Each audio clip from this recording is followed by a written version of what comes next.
for a couple of minutes before I start working and ask you guys a quick question about 2026 and your healthcare. Are you prepared or are you concerned? Do you have a game plan in place for when the rates actually get released and you know what's going to happen? Because one of the things that's happening right now that a lot of people don't even realize is that today is, I believe, the 28th of October. November 1st is the first day that you should be able to apply to have your plan for 2026.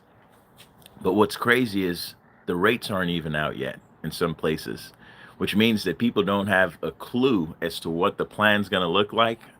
And they're probably not going to find out until November 1st the when the gates open, so to speak.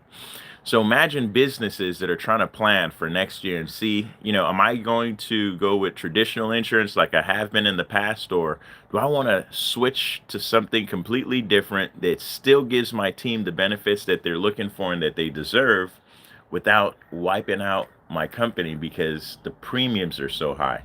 This is exactly what's going on with so many businesses right now trying to figure out next year, but the plan prices aren't available for them to actually do their budgets.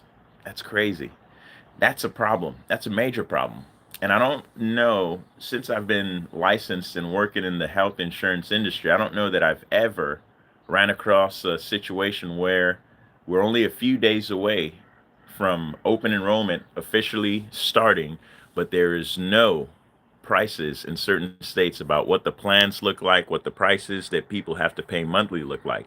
And this is a big problem for businesses, especially, like I said, because a lot of times they want to know, hey, is this going to be a good solution for me moving forward? But if they have no idea because the prices haven't been revealed, it's a problem. Now, I think, in my humble opinion, the insurance carriers are nervous that there's so many people that are going to see the rate of increase that they're going to say, you know what, I'm going to take my chances and I'm not going to even worry about insurance this year. Once they clean their stuff up and get it together, maybe I'll look back again next year. The sad thing with that is there's several people that have the funds readily available to overpay for insurance that isn't really giving them the benefits that they need. Case in point, I have a family member that's actually been paying since January this year over $700 a month for two people.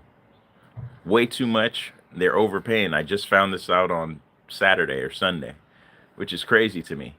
So that's just one household. I know that there's several thousand households that are overpaying because they can, and there's several millions, maybe even more, that don't have that fund, that income to be able to afford to overpay for their insurance. So those are the folks that are going to probably say, you know what, I'll take my chances and see what happens.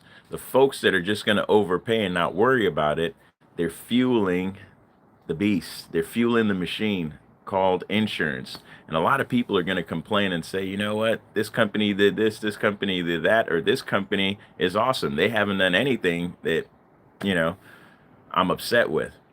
But when you take a look at the bigger picture and look at everybody and what they've been through, we all know that insurance is not perfect. It's nowhere near perfect.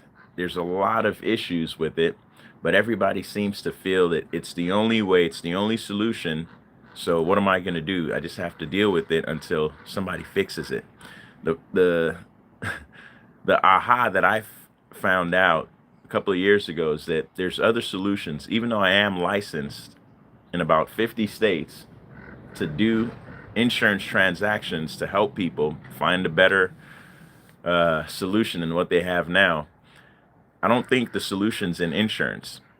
I'm pretty certain that the solution to people's healthcare is outside of insurance, but the problem is people keep looking to insurance to solve that problem.